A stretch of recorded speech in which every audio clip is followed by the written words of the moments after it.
ಈಗಾಗಲೇ ಸಂಪುಟ ವಿಸ್ತರಣೆ ಆಗಿದೆ. ಇದರ ಜೊತೆಗೆ ಕಾಂಗ್ರೆಸ್ಗೆ ಸಂಕಟ ವಿಸ್ತರಣೆ ಕೂಡ ಆಗಿದೆ. ಯಾರ್ಯಾರಿಗೆ ಸಚಿವ ಸ್ಥಾನ ಸಿಗಲಿಲ್ವೋ ಅವರೆಲ್ಲರೂ ಕೂಡ ಈಗ ರೆಬಲ್ ಆಗ್ತಾ ಇದ್ದಾರೆ. ಬಂಡಾಯದ ಬಾವುಟವನ್ನು ನೇರವಾಗಿ ಹಾರಿಸ್ತಾ ಇದ್ದಾರೆ.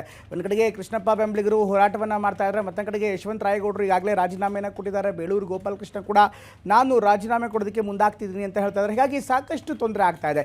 ಇದೆಲ್ಲದರ ನಡುವೆ ಮುಖ್ಯಮಂತ್ರಿಗಳು ಕೂಡ ಕೆಲವೊಂದಿಷ್ಟು ಸಚಿವರನ್ನ ಮಾತಾಡ್ತಾನೆ, ಸಚಿವರ ತಂಡವನ್ನು ಮಾಡಿ ಯಾರು ಬಂಡಾಯ ಬಾವುಟ ಬೀಸ್ತಾ ಇದ್ದಾರೆ ಅವ್ರ ಜೊತೆಗೆ ಮಾತನಾಡೋದಕ್ಕೆ ಮುಂದೆ ಬಿಡ್ತಾ ಇದ್ದಾರೆ. ಹಾಗಾದರೆ ಕಾಂಗ್ರೆಸ್ನಲ್ಲಿ ಆಗ್ತಾ ಇರುವಂಥ ಸಂಕಟ ಏನು? ಸಂಪುಟ ಮತ್ತು ಸಂಕಟದ ವಿಶೇಷ ವರದಿ ಇಲ್ಲಿದೆ.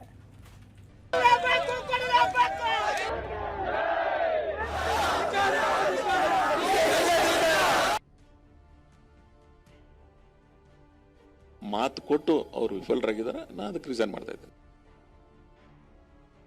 ನನಗೆ ನೋವಾಗಿದಂತೂ ಸತ್ಯ. ಯಾಕಂದರೆ ಭಾಳ ನಿರೀಕ್ಷೆಯಲ್ಲಿದ್ದೇನೆ. ಇದು ನಾವು ರಾಜೀನಾಮೆಗೆ ಬದ್ಧರಾಗಿದ್ದೀವಿ, ಅದರಲ್ಲಿ ಎರಡು ಮಾತಿಲ್ಲ.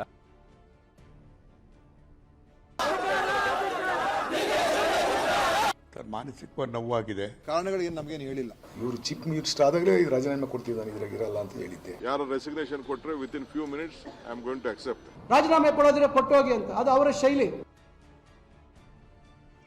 ಬಂಡಾಯ. ಕಾಂಗ್ರೆಸ್ ಮನೆಯಲ್ಲಿ ಬಂಡಾಯದ ಬಿರುಗಾಳಿ ಎದ್ದಿದೆ. ಸಂಪುಟ ವಿಸ್ತರಣೆ ಒಂದಷ್ಟು ಶಾಸಕರ ಪಾಲಿಗೆ ಸಿಹಿ ಸುದ್ದಿಯಾಗಿದ್ರೆ ಹಲವರಿಗೆ ಶಾಕ್ ಕೊಟ್ಟಂತಾಗಿದೆ. ಸಾಕಷ್ಟು ನಿರೀಕ್ಷೆ ಇಟ್ಟುಕೊಂಡವರಿಗೆ ಆಘಾತ ಆಗಿದೆ. ಮಿನಿಸ್ಟರ್ ಸ್ಥಾನ ಮಿಸ್ ಆಗಿರುವುದಕ್ಕೆ ಘಟಾನುಘಟಿ ನಾಯಕರು ರಾಜೀನಾಮೆಗೆ ಮುಂದಾಗಿದ್ದಾರೆ. ತಾಳ್ಮೆಯಿಂದ ಇರಿ ಅಂತ ಸಿಎಂ ಡಿಕೆ ಮನವೊಲಿಸುವ ಪ್ರಯತ್ನ ಮಾಡಿದ್ರು. ಯಾರೂ ಕೇಳೋ ಪರಿಸ್ಥಿತಿಯಲ್ಲಿ ಇಲ್ಲ.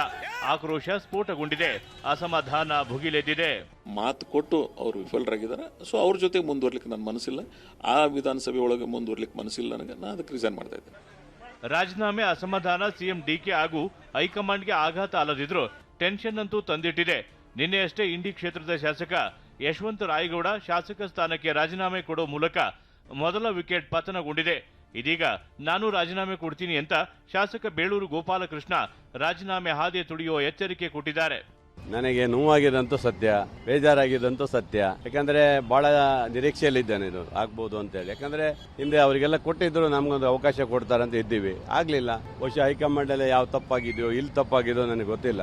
ಆದರೆ ನಾನು ಒಂದು ನಿರ್ಧಾರ ಮಾಡಿದ್ದೀವಿ, ರಾಜೀನಾಮೆ ಕೊಡ್ತೀನಿ ಅಂತಲೂ ಸಹ ನಾವು ಹೇಳಿದ್ದೀವಿ. ನೋಡಬೇಕು, ಈಗ ನಮ್ಮೆಲ್ಲ ಪಕ್ಷದ ಮುಖಂಡರುಗಳು, ನನ್ನ ಕಾರ್ಯಕರ್ತರು ಎಲ್ಲ ಮಾತಾಡ್ತಾ ಇದ್ದಾರೆ. ಈಗ ತಾವು ಭಾಳ ಹುಷಾರಾಗಿರಿ, ಇದು ಮಾಡೋಕ್ಕೆ ಹೋಗಬೇಡಿ ಅಂತೆಲ್ಲ ಹೇಳಿದ್ದಾರೆ.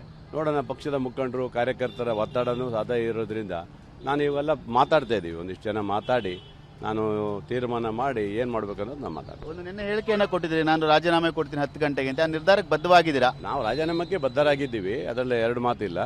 ಅದಕ್ಕೆ ಇವತ್ತೆಲ್ಲ ಕೂತು ಮಾತಾಡಿ ಚರ್ಚೆ ನಂತರ ಇವತ್ತು ನಿರ್ಧಾರ ಮಾಡ್ತೀವಿ. ಸಾಗರದಿಂದ 3 ಬಾರಿ ಶಾಸಕರಾಗಿ ಬೇಳೂರು ಗೋಪಾಲಕೃಷ್ಣ ಗೆಲುವು ಕಂಡಿದ್ದಾರೆ. ಡಿಕೆ ಸಂಪುಟದಲ್ಲಿ ಸಚಿವ ಸ್ಥಾನ ಸಿಗೋ ಭರವಸೆಯಲ್ಲಿದ್ರು. ಆದರೆ ಅದು ಹುಸಿಯಾಗಿದೆ. ಇಂದು ಸಿಎಂ ಡಿಕೆಶಿಯನ್ನ ಭೇಟಿಯಾಗಿ ಮಾತುಕತೆ ಮಾಡಿದ್ರು. ಮತ್ತೊಂದು ಕಡೆ ಬೇಳೂರು ಗೋಪಾಲಕೃಷ್ಣಗೆ ಕಾಂಗ್ರೆಸ್ ಹಿರಿಯ ನಾಯಕ ಕಾಗೋಡು ತಿಮ್ಮಪ್ಪ ಸಮಾಧಾನ ಪಡಿಸಿದ್ದಾರೆ. ದುಡುಕಿನ ನಿರ್ಧಾರ ತೆಗೆದುಕೊಳ್ಳದಂತೆ ಬುದ್ಧಿವಾದ ಹೇಳಿದ್ದಾರೆ.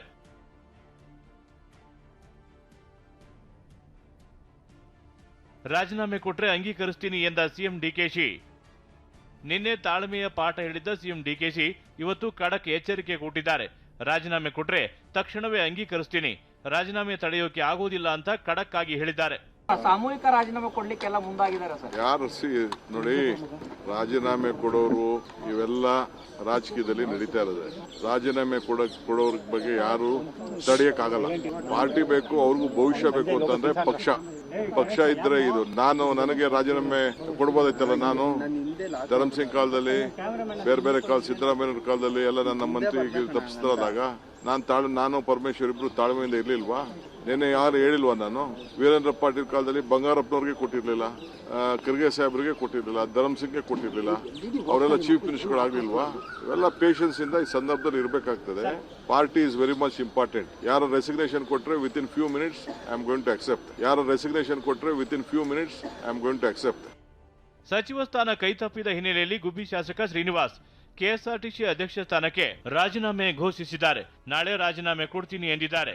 ಅಲ್ಲೇನು ಬದಲಾವಣೆ ಮಾಡೋಕ್ಕಾಗಲ್ಲ, ಏನು ಮಾಡೋಕ್ಕಾಗಲ್ಲ. ಜಾಗದಾಗೆ ಕೂತ್ಕೊಂಡು ಏನು ಮಾಡೋಣ? TIDA ತಗೊಂಡು TIDAನೂ ಇಲ್ಲ, ತಗೊಂಡು ಏನು ಮಾಡೋಣ? ಇನ್ನು ಕೆಲಸ ಮಾಡೋಕೆ ಅವಕಾಶ ಇಲ್ಲ. ಇದನ್ನ ಕೊಡ್ತೀನಿ ಅಂತ ರಂಗನಾಥ್ ಅವ್ರಿಗೆ ಹೇಳಿದ್ದೆ. ಅಲ್ಲೇ ಇವರು ಚೀಫ್ ಮಿನಿಸ್ಟರ್ ಆದಾಗಲೇ ರಾಜೀನಾಮೆ ಕೊಡ್ತಿದ್ದಾನೆ, ಇದ್ರಾಗ ಇರಲ್ಲ ಅಂತ ಹೇಳಿದ್ದೆ. ಇವರು ಚೀಫ್ ಮಿನಿಸ್ಟರ್ ಆದಾಗಲೇ ರಾಜೀನಾಮೆ ಕೊಡ್ತಿದ್ದಾನೆ, ಇದ್ರಾಗ ಇರಲ್ಲ ಅಂತ ಹೇಳಿದ್ದೆ. ನಾನು ನಾಳೆ ಕೊನೆಯವ್ರದ್ದು ಹೋಗಿ ಅದಕ್ಕೆ ರಾಜೀನಾಮೆ ಕೊಡ್ತೀನಿ. ಕೆಲ ಶಾಸಕರು ರಾಜೀನಾಮೆ ಬೆದರಿಕೆ ಹಾಕ್ತಿರುವುದನ್ನ ಕಾಂಗ್ರೆಸ್ ಹೈಕಮಾಂಡ್ ಗಂಭೀರವಾಗಿ ಪರಿಗಣಿಸಿದೆ. ಸಿಎಂ ಡಿಕೆ ಶಿವಕುಮಾರ್ಗೆ ವರಿಷ್ಠರು ಖಡಕ್ ಸೂಚನೆಯೊಂದನ್ನು ಕೊಟ್ಟಿದ್ದಾರೆ. ಸಿಎಂ ಡಿಕೆ ಶಿವಕುಮಾರ್ಗೆ ಕರೆ ಮಾಡಿದ ಹೈಕಮಾಂಡ್ ರಾಜೀನಾಮೆ ಬೆದರಿಕೆ ಹಾಕಿದವರ ವಿವರಣೆ ಕೇಳಿದ್ದಾರೆ. ಸಚಿವ ಸ್ಥಾನ ಸಿಗದಿದ್ದವರಿಗೆ ನಿಗಮ ಮಂಡಳಿ ಕೊಡುತ್ತೇವೆ, ಒಂದು ವೇಳೆ ಅದನ್ನು ಮೀರಿ ರಾಜೀನಾಮೆ ನೀಡಿದ್ರೆ ಅಂಗೀಕರಿಸಿ ಅಂತ ಸಿಎಂ ಡಿಕೆಶಿಗೆ ಹೈಕಮಾಂಡ್ ಖಡಕ್ ಸೂಚನೆ ಕೊಟ್ಟಿದೆ. ರಾಜೀನಾಮೆ ಕೊಡಿ ಅನ್ನೋದು ಸರಿಯಲ್ಲ, ನಾವು ವೈಯಕ್ತಿಕ ವರ್ಚಸ್ಸಿನ ಮೇಲೆ ಗೆದ್ದಿದ್ದೀವಿ, ಎಲ್ಲ ಅಸಮಾಧಾನಿತ ಶಾಸಕರನ್ನ ಕರೆದು ಮಾತನಾಡಲಿ ಅಂತ ಮಾಜಿ ಸಚಿವ ಎಂಸಿ ಸುಧಾಕರ್ ಹೇಳಿದರು.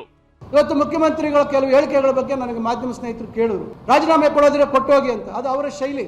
ಯಾವುದೇ ಪಕ್ಷದ ವರಿಷ್ಠರು ಆ ರೀತಿ ಹೇಳುವಂಥದ್ದು ಸಹಜ. ಆದರೆ ಒಬ್ಬೊಬ್ಬರ ಶೈಲಿ ಒಂದೊಂದು ರೀತಿಯಲ್ಲಿ ಕೆಲವರು ಹೇಳ್ತಾರೆ. ಇವತ್ತು ಸಮಸ್ಯೆ ಇರತಕ್ಕಂಥದ್ದು ಇವತ್ತು ಯಾರು ಪಕ್ಷ ಬಿಟ್ಟು ಹೋಗುವಂಥದ್ದಕ್ಕಲ್ಲ. ಇವತ್ತು ಪಕ್ಷ ನಮಗೆಲ್ರಿಗೂ ಇವತ್ತು ಅವಕಾಶ ಮಾಡಿಕೊಟ್ಟಿದೆ. ಪಕ್ಷ ಇವತ್ತು ನಮಗೆ ಬಿ ಫಾರ್ಮ್ ಕೊಟ್ಟಿದೆ. ಪಕ್ಷದ ಚಿಹ್ನೆ ಅಡಿ ನಾವು ನಮ್ಮ ವೈಯಕ್ತಿಕ ಯೋಗಿ ನಾರಾಯಣ ಸ್ವಾಮಿ ಅವರು ಹೇಳಿದಾಗೆ ನಮ್ಮ ಶಕ್ತಿಗಳನ್ನು ಸೇರಿಸಿ ನಾವೆಲ್ಲ ಇವತ್ತು ಶಾಸಕರಾಗಿ ಕೂತಿದ್ದೀವಿ. ಸಚಿವ ಸ್ಥಾನ ಮಿಸ್ ಆಗಿರೋದಕ್ಕೆ ಹಿರಿಯ ಶಾಸಕರು ಬೇಸರ ಹೊರ ಹಾಕ್ತಿದ್ದಾರೆ. ನಮ್ಮ ಕ್ಷೇತ್ರದಲ್ಲಿ ಮುಖ ಹೇಗೆ ತೋರಿಸುವುದು ಅಂತ ಶಾಸಕ ಟಿಬಿ ಜಯಚಂದ್ರ ಹೇಳಿದ್ರೆ, ಮಾಜಿ ಸಚಿವ ದಿನೇಶ್ ಗುಂಡೂರಾವ್ ನನಗೆ ಸಾಕಷ್ಟು ನೋವಾಗಿದೆ ಎಂದಿದ್ದಾರೆ. ಅಂದರೆ ಅಷ್ಟು ಪ್ರಾಮಾಣಿಕವಾಗಿ ನಾನೆಲ್ಲಿದ್ದೇನೆ. ಮಾನಸಿಕವಾಗಿ ನೋವಾಗಿದೆ. ನೋವಿಗೆ ಕಾರಣ ಅಂತ ಹೇಳಿದ್ರೆ ಯಾವತ್ತೂ ಕೂಡ ನನ್ನ ಎಡೆ ಬಿಡದೆ ನನ್ನ ಬೆಂಬಲಿಸ್ಕೊಂಬಂತ ಮತದಾರರ ಅವ್ರನ್ನ ಮನಸೊಲಿಸೋದಕ್ಕೆ ಸಾಧ್ಯ ಆಗ್ತಾ ಇಲ್ಲ. ನನಗಿನ್ನೂ ಯಾಕೆ ತೆಗ್ದಿದ್ದೀವಿ ಅಂತ ನಮಗೆ ಸ್ಪಷ್ಟವಾದಂಥ ಒಂದು ಕಾರಣಗಳೇನು ನಮಗೇನು ಹೇಳಿಲ್ಲ. ಅದು ಒಂದೇ ಇರುವಂಥ ನೋವು ಬಿಟ್ಟರೆ ಮಂತ್ರಿ ಸ್ಥಾನ ಹೋಗಿದೆ ಅಂತ ನೋವೇನಿಲ್ಲ. ಏನಕ್ಕೋಸ್ಕರ ತೆಗೆದು ಏನು ಕಾರಣ ಅದರ ಬಗ್ಗೆ ಯಾವುದೇ ರೀತಿಯ ಒಂದು ಮಾತು ಕೊಟ್ಟ ಏನು ಹೇಳಿ, ಅದೇ ಒಂದು ನೋವಿನ ವಿಷಯ. ನನ್ನ ಬಳಿ ರಾಜೀನಾಮೆ ಕೊಡ್ತೀನಿ ಅಂತ ಬಂದ್ರೆ ಮನವೊಲಿಸಿ ಕಳಿಸ್ತೀನಿ ಅಂತ ಕೆಪಿಸಿಸಿ ಅಧ್ಯಕ್ಷ ಬಿಕೆ ಹರಿಪ್ರಸಾದ್ ಹೇಳಿದ್ರೆ, ಗೃಹ ಸಚಿವ ಪ್ರಿಯಾಂಕ್ ಖರ್ಗೆ ಸಮಾಧಾನ ಮಾಡೋಣ ಅಂದಿದ್ದಾರೆ. ಮುಖ್ಯಮಂತ್ರಿಗಳು ಅವ್ರ ಸರ್ಕಾರದಲ್ಲಿ ಇರ್ತಕ್ಕಂಥವ್ರು, ಅವರು ರಾಜೀನಾಮೆ ಸರ್ಕಾರದಲ್ಲಿ ಯಾರಾದರೂ ಹೋಗಿ ಕೊಟ್ಟರೆ ಅವ್ರು ರಾಜೀನಾಮೆ ಅಂಗೀಕಾರ ಮಾಡ್ತಾರೆ. ಪಕ್ಷದಲ್ಲಿ ಇರ್ತಕ್ಕಂಥವ್ರು ಯಾರಾದರೂ ನನ್ನ ಹತ್ರ ರಾಜೀನಾಮೆ ತೆಗೆದುಕೊಂಡು ಬಂದರೆ ಅವ್ರನ್ನ ನಾನು ಸಮಜಾಯಿಸಿ ವಾಪಸ್ ಕಳಿಸ್ತಕ್ಕಂಥ ಕೆಲಸವನ್ನು ಮಾಡ್ತೇನೆ. ಎಲ್ಲರೂ ಕೂಡ ಅವರ ನಾಯಕರಿಗೆ ಒಳ್ಳೆಯದೇ ಬಯಸ್ತಾರೆ, ಒಂದು ಉನ್ನತ ಸ್ಥಾನಕ್ಕೆ ಹೋಗಬೇಕು ಅಂತ ಬಯಸ್ತಾರೆ. ಸಹಜವಾಗಿ ಅವರಿಗೆಲ್ಲ ನೋವಾಗಿರ್ತದೆ, ಸಮಾಧಾನ ಮಾಡಲಿಕ್ಕೆ ಪ್ರಯತ್ನ ಮಾಡೋಣ ಎಲ್ಲರೂ. ಕಾಂಗ್ರೆಸ್ ಮನೆಯಲ್ಲಿನ ಬೆಳವಣಿಗೆಯನ್ನೇ ವಿಪಕ್ಷ ಬಿಜೆಪಿ ಟೀಕೆ ಮಾಡ್ತಿದೆ.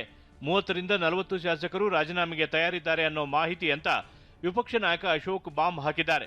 ಒಬ್ಬರಂತೂ ರಾಜೀನಾಮೆ ಕೊಟ್ಟಿದ್ದಾರೆ ಆಲ್ರೆಡಿ. ಒಟ್ಟು ಅವ್ರ ಪ್ರಕಾರ ಸುಮಾರು 30ರಿಂದ 40 ಜನ ಇದ್ದಾರೆ ಅಂತ ಅವ್ರು ಹೇಳ್ತಾ ಇದ್ದಾರೆ. ಮತ್ತೆ ಎಲ್ಲರೂ ಸೇರ್ತಾ ಇದ್ದೀರಿ ಅಂತ ಹೇಳ್ತಾ ಇದ್ದಾರೆ.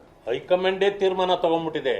ನನಗೆ ಅವಕಾಶವೇ ಕೊಡಲಿಲ್ಲ ಯಾರ ಹೆಸರು ಹೇಳಲಿಕ್ಕೆ, ಅಥವಾ ನಾನು ಕೊಟ್ಟ ಪಟ್ಟಿ ಇದು ಸಂಪೂರ್ಣವಾಗಿ ಬಂದಿಲ್ಲ.